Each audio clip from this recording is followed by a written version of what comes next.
Ukraine owes Russia a lot of back payments for gas that it's bought and didn't pay for.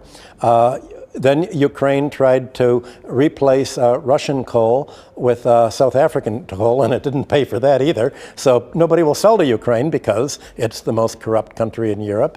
And Russia made a loan to Ukraine from the Russian Sovereign Fund, and there was a statement in this loan that if Ukraine's debt rises above, I think, something like 80% of its GDP, the entire $5 billion loan falls due immediately. So Ukraine may suddenly have to give its entire gold stock to Russia if the IMF doesn't give it enough. So the IMF did not give Ukraine enough to pay the debts that it owes Russia, and it's keeping it on a very short leash so that it could control it. Now, what kind of democracy can you have if your government is always in debt, always obliged to let your economic policy being dictated by the IMF and the World Bank, which means by the US Treasury, which means basically by NATO, by the American State Department politically.